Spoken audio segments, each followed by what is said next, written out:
사랑하는 성도 여러분, 죄가 뭐죠? 죄가 뭔가요? 죄는요, 하나님과 나를 분리하게 하는 거예요. 죄는 우리로 하여금 하나님을 떠나게 하는 것.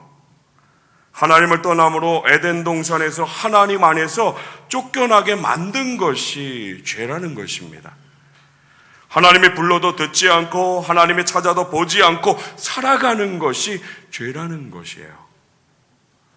우리 잘 알고 있습니다. 죄로 이어지는 그 마지막은 사망이라는 것을. 그러기에 살려면 반드시 하나님께로 돌아가야만 합니다. 살 수 있는 길은 단 하나입니다. 하나님께로 돌아가는 것. 예레미야애가 3장 40절에 이렇게 말씀하세요. 우리 같이 한번 고백합니다. 시작. 우리가 스스로 우리의 행위들을 조사하고 여호와께로 돌아가자. 아멘. 여러분, 누구의 고백인지 아세요? 누구의 고백이에요? 예레미야 선지자. 누굴 향해서요? 이스라엘 백성들, 택하신 하나님의 백성. 더 나아가서 오늘 우리는 이 말씀을 분명히 고백했기에 이 말씀은 하나님 나를 향하신 말씀이라는 분명한 믿음의 고백이 있어야 합니다. 우리가 한 일을 살펴서 돌이켜 여호와께 돌아가자. 함께 고백할게요. 여호와께로 돌아가자. 여호와께로 돌아가자. 할렐루야. 여러분, 이 고백 안에 여호와께로 돌아가자, 이 고백 안에는요, 이미 죄를 지은 사람이 하나님을 떠나 있다라는 것을 전제로 하고 있어요. 오늘 우리가 한 그 고백에는 떠난 사람들은 반드시 돌아와야 합니다. 하나님을 떠난 삶은 죄악뿐입니다. 죄악의 것으로만 가득한 삶을 살아갈 수밖에 없습니다. 그럼 불편하지 않던가요? 전 참 불편하던데요. 그 자리가 이리저리 헤매이는 자리 아니던가요? 애를 쓰고 노력해서 무언가 쌓아 올린 것 같은데 아무것도 없이 다 사라지지 않았던가요? 무엇이 있다 해도 기쁨 없고요, 행복하지 못하고요, 공허함만 그 자리에 있지 않던가요? 죄라는 자리가 그렇더라고요. 하나님을 떠난 자리가 그렇더라고요. 그래서 점점 어둡고 타락한 삶의 자리만 가득함을 보게 되는 그런 자리에 있던 우리였습니다. 죄악된 세상 속에서 헤매이던 우리였습니다. 캄캄한 어둠 속에서 헤매이던 우리를 하나님께서 부르셨음을 믿으시기 바랍니다. 부르셨어요. 여러분 꼭 기억하세요. 그 부르심이 오늘 저와 여러분의 삶의 모든 자리에 동일하게 하나님의 은혜로 말씀하고 계신다는 사실을 지금도 하나님은 기다리세요. 오늘 우리가 하나님께로 다시 돌아오기를. 하나님의 택하신 백성, 이스라엘 백성들, 예루살렘이 다 황폐하게 되었습니다. 성전이 파괴되었습니다. 백성들은 이 모든 것들로 인해서 완전히 정신이 나갔습니다. 하나님의 백성들이 포로가 되어서 이방 나라에 질질질 끌려갔습니다. 여러분, 이렇게 무너진 원인, 오늘 예레미야 선지자가 눈물로 고백한 이 상황이 무슨 이유인지 다 아시잖아요. 성경은 눈에 보이는 이유를 바벨론이라는 이유를 담고 있습니다. 그러나 그것은 눈에 보이는 이유일 뿐입니다. 정확한 원인은 죄라는 것에 있었습니다. 하나님 택하신 백성들이 하나님을 떠난 죄, 이것이 무너지고 포로된 이유라는 것입니다. 이렇게 무너진 원인을 예레미야 선지자가 알았습니다. 분명한 이유를 알고 있기에 예레미야는 선포했습니다. 여호와께로 돌아갑시다. 할렐루야. 이 무너진 이유, 이 황폐한 이유, 아무것도 남지 않고 다 무너진 이 원인이 어디에 있는지를 분명히 한 예레미야 선지자는 이스라엘 백성들을 향해 살 수 있는 길, 다시 회복될 수 있는 길은 하나뿐이라는 것, 여호와께로 돌아가는 것. 스스로 우리의 행위들을 조사하고 우리가 한 일들을 살펴서 돌이켜보고 여호와께 돌아가자. 사랑하는 여러분, 우리는 왜 예루살렘이 황폐하게 되었는지 분명한 이유를 기억해야 합니다. 눈에 보이는 바벨론이 아니라 그 바벨론을 움직이신 하나님의 마음을 기억하는 자가 되어야 합니다. 그래야 오늘 우리의 무너진 삶의 자리를 다시 세울 수 있습니다. 핑계대지 않는 하나님의 마음을 기억할 수 있습니다. 그래야만 다시 하나님께로 돌아갈 수 있습니다. 하나님의 마음을 기억하지 못하고 돌이키지 못하고 우리의 행위들을 온전하게 하나님 앞에 세우지 못한다면 여전히 우리는 어둠 가운데 방황할 수밖에 없습니다. 우리 행위 가운데 황폐함을 가지고 그 원인을, 그 삶의 것을 가지고 주님께 나아가야 합니다. 우리의 삶 속에 하나님의 말씀을 온전히 비추어서 하나님의 뜻이 있는 그곳을 향해 우리의 삶을 돌이켜서 세상을 향해 나아가는 그 발걸음을 멈추어서 돌이켜 십자가를 향한 그 삶의 반응이 오늘 우리에게 반드시 필요합니다. 이스라엘 백성들에게 또 구원받은 오늘 우리에게는 하나님께로 돌아갈 수 있는 분명한 약속의 근거가 있습니다.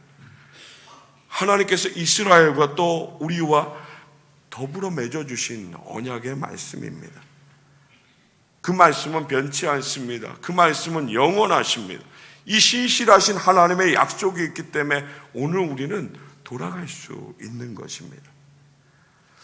시편 28편 4절 말씀 가운데 하나님의 이런 마음을 말씀하세요. 그들이 하는 일과 그들의 행위가 악한 대로 갚으시며 그들의 손이 지은 대로 그들에게 갚아 그 마땅히 받을 것으로 그들에게 갚으소서.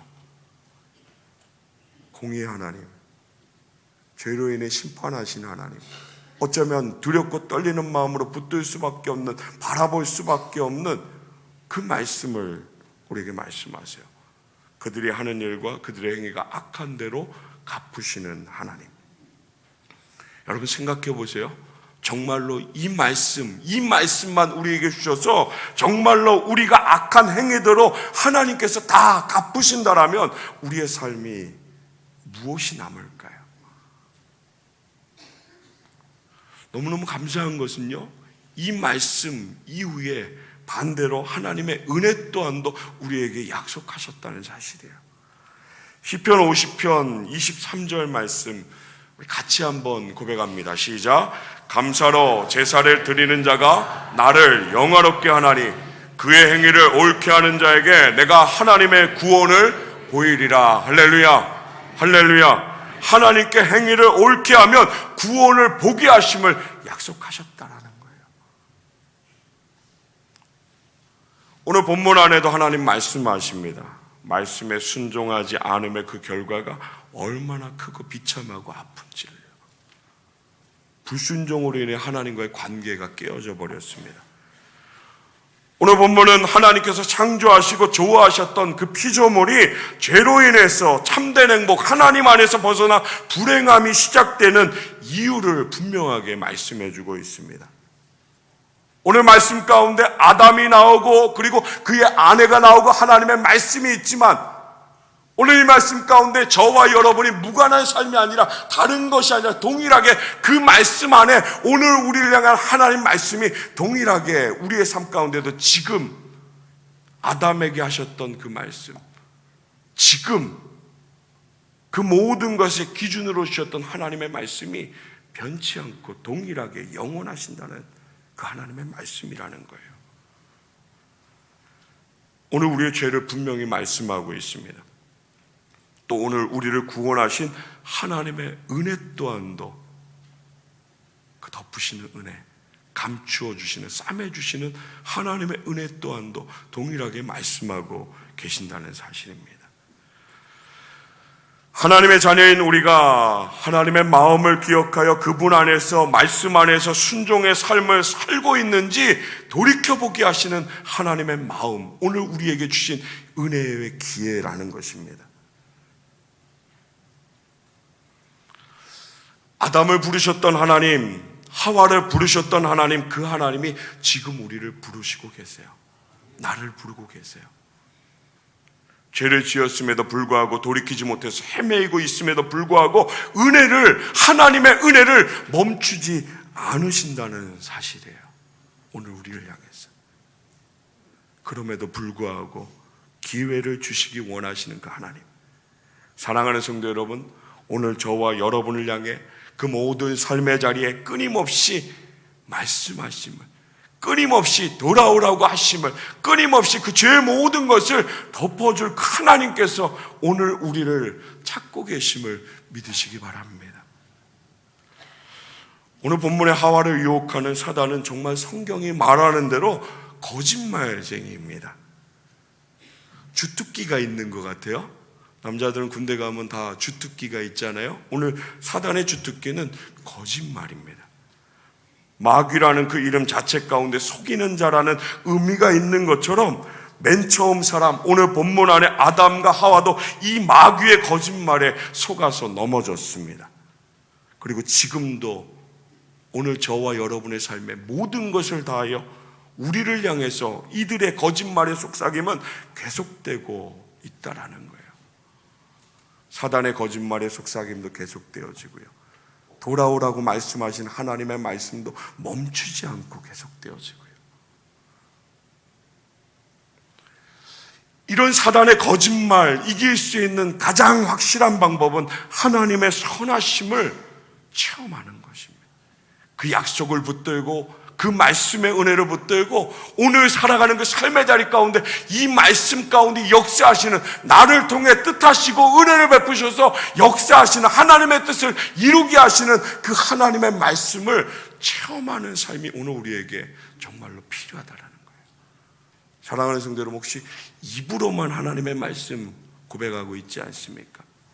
혹시 생각 가운데만, 혹시 마음속으로만, 그리고 여전히 삶의 자리 가운데는 거짓말의 속삭임 가운데 아담과 하와가 넘어졌던 것처럼 넘어져 있고 하나님이 부르실 때 응답하지 못하는 것이 혹시 오늘 우리의 모습 아닙니까?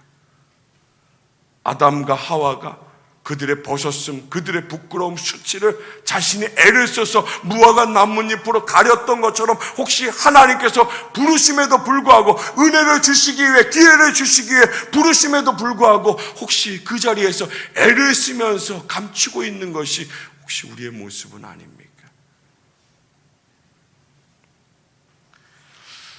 이 말씀이기 전에 먼저는 아담과 하와를 향한 하나님의 마음, 하나님의 기준, 하나님의 말씀이 분명하게 있었습니다. 창세기 2장 16절부터 17절 말씀입니다. 오늘 우리에게도 분명하게 주신 기준의 말씀이에요. 같이 함께 고백합니다. 시작. 여호와 하나님이 그 사람에게 명하여 이르시되 동산 각종 나무의 열매는 내가 임의로 먹되 선악을 알게 하는 나무의 열매는 먹지 말라. 내가 먹는 날에는 반드시 죽으리라 하시니라. 아멘. 누가 말씀하셨나요? 누가 말씀하셨나요? 하나님 말씀하셨습니다. 아주 분명하게, 아주 단호하게 말씀하셨습니다. 동산 각종 나무의 열매는 마음대로 먹되, 정말 하나님의 은혜를 분명하게 하세요. 그러나 선악을 알게 하는 나무의 열매는 먹지 말라. 이 하나님의 기준은 모든 것을 먹게 하신, 모든 하나님의 은혜를 누리게 하신 이 모든 것이 더 은혜 있게 하시려는 하나님의 기준이었어요. 이것을 지킴으로, 이 말씀을 붙들고 순종함으로 하나님의 은혜를 은혜답게 할 수 있는 하나님의 분명한 기준이었다라는 거예요. 분명히 하나님 말씀하셨습니다. 먹지 말라. 먹으면 반드시 죽는다고 하셨습니다. 여러분, 하나님의 말씀은 이런 거예요. 오늘 우리의 생명이 달려있는 거예요. 이런 하나님의 기준을 간교한 마귀, 거짓말쟁이 사탄이 흔들었습니다. 하나님의 말씀을 하와에게 다시 물었어요. 정말로 하나님이 동산 모든 나무의 열매 먹지 말라고 하셨어?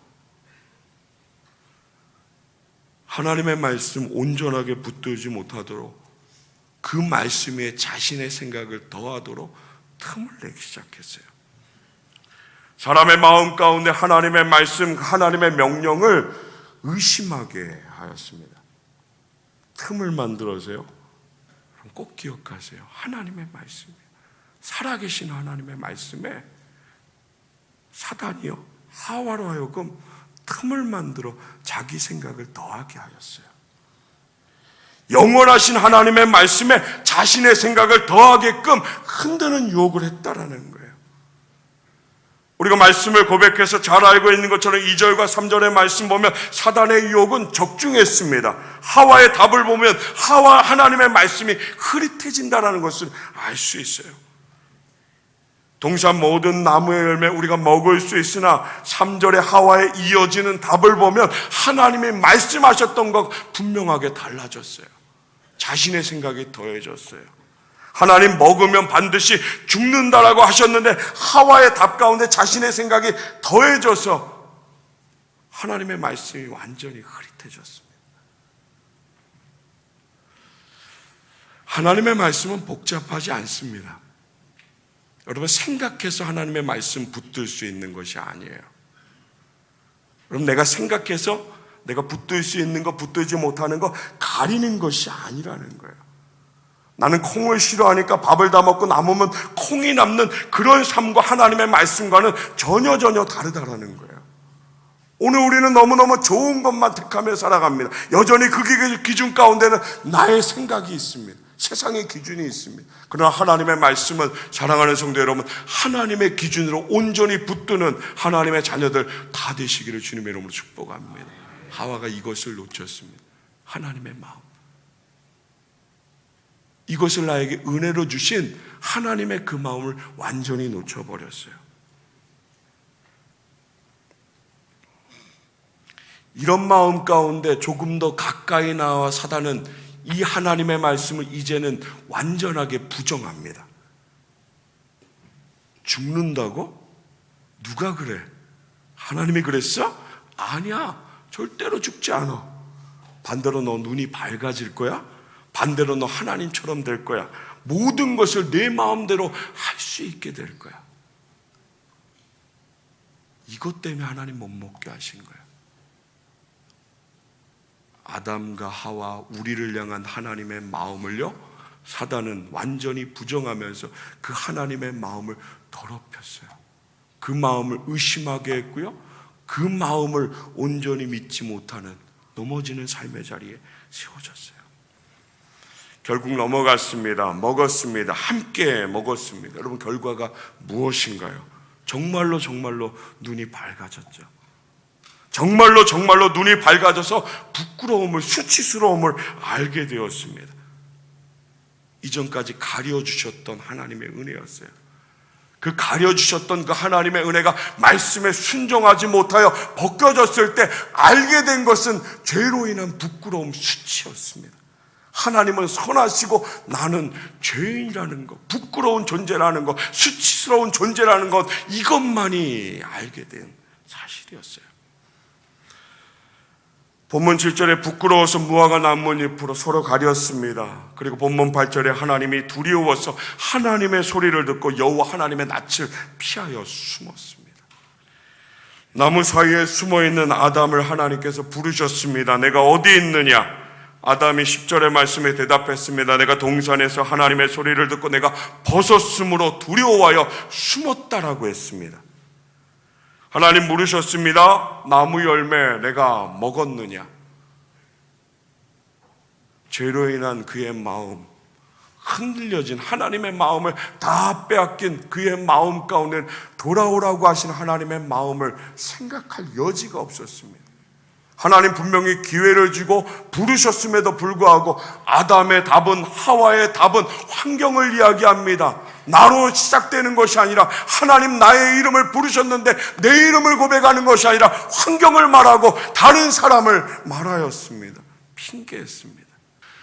하나님은 어디 있는지 모르셔서 아담을 부르셨을까요? 아니요. 하나님의 마음은 분명히 기회였습니다. 하나님의 부르심 가운데 죄로 인해 두려워서 숨어있는 아담과 하와를 향해 하나님의 마음은 죄로 인한 심판도 분명히 있지만 그 심판 앞에서 분명히 하나님의 은혜의 기회를 주셨다라는 것입니다. 나를 부르셨는데, 나에게 말씀하시는데 자꾸 다른 말만 하였습니다. 하나님을 향한 자신의 고백, 자신의 삶을 돌이켜 여호와께로 돌아가야 하는 하나님 자녀된 그 마음을 빼앗겨 버렸습니다. 회개하지 않았습니다. 다시 한번 말씀드립니다. 오늘 말씀은 아담과 하와의 이야기가 아닙니다. 오늘 말씀은 하나님 오늘 우리를 향한, 나를 향하신 말씀입니다. 오늘 우리에게 분명히 물으십니다. 내가 어디 있느냐? 내가 무엇을 했는지, 어떤 하나님의 말씀을 어겼는지, 불순종했는지, 하나님의 마음을 붙들지 못하였는지, 나의 삶을 돌이켜 그 삶을 비추시는 하나님의 말씀을 통해 하나님은 오늘 우리를 향해 말씀하십니다. 돌아오라고요. 하나님의 마음을 기억하라고요. 돌아오면, 회개하면 하나님 용서하시는 줄 믿으시기 바랍니다. 긍휼함을 베푸시는 줄 믿으시기 바랍니다. 은혜 베푸시는 분이신 믿으시기 바랍니다. 본문 마지막 절에 하나님 그들이 손수 지어 입었던 무화과 나무 그 모든 것을 벗기시고요, 하나님께서 손수 아담과 하와를 위해서 가죽옷을 입히셨습니다. 은혜를 베풀어 주셨어요. 오늘 이 말씀을 통해 우리에게 베풀어 주신 그 하나님의 은혜를 기억해야 합니다. 무엇보다도 그 하나님의 마음을 기억할 수 있어야 합니다. 하나님의 말씀에 불순종했던 그들의 마음 가운데 교만함이 있었습니다. 피조물인 자들이 창조자의 마음을 얻으려고 했습니다. 그들의 마음 가운데 불신앙의 마음이 있었습니다. 하나님의 말씀을 함부로 하는 그런 마음이 있었습니다. 오늘 저와 여러분의 삶을 분명히 돌아보아야 합니다.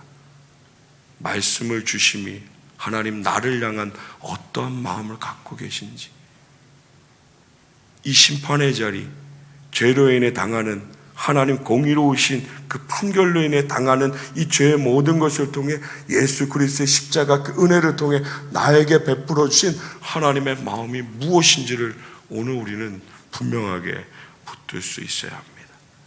사랑하는 성도 여러분, 하나님의 마음을 기억하는, 나를 향하신 그 하나님의 은혜의 마음을 기억하는 우리 모든 성도들 다 되시기를 주님의 이름으로 축원합니다. 세상이, 또 사람들이, 또 환경들이 무엇이라 하여도요, 내가 하나님의 자녀라는 것, 내가 구원받은 하나님의 백성이라는 것, 나에게 오늘 말씀하심을 따라 나는 여지없이 그 말씀에 순종해야 살 수 있는, 창조하신 하나님 안에 거하여야 살 수 있는 피조물이라는 사실을 기억하면서요, 하나님의 마음을 함께 붙들고 살아가는 우리 모든 성도들 다 되시기를 주님의 이름으로 축원합니다. 우리 이 부분에는 조금 이기적이었으면 좋겠습니다. 나는 하나님의 마음을 기억합니다. 할렐루야, 할렐루야. 그 말씀 앞에 내 생각, 나는을 넣는 것이 아니라, 내 삶 가운데 나는을 고백하는 것이 아니라 하나님의 말씀, 그 마음 가운데 나의 삶의 고백이, 하나님, 나는 하나님의 마음을 기억합니다. 그 마음을 기억하기에 그렇게 순종하며 그렇게 하나님의 뜻 가운데 복되기를 원합니다. 하나님, 나를 붙잡아 주시옵소서. 하나님, 나에게 은혜를 베풀어 주시옵소서. 이 믿음의 고백이 오늘 저와 여러분의 삶의 자리 가운데 멈추지 않고 날마다 하나님 앞에 고백되어지는 은혜의 삶을 살아가는 우리 모든 성도들 다 되시길 주님의 이름으로 축원합니다.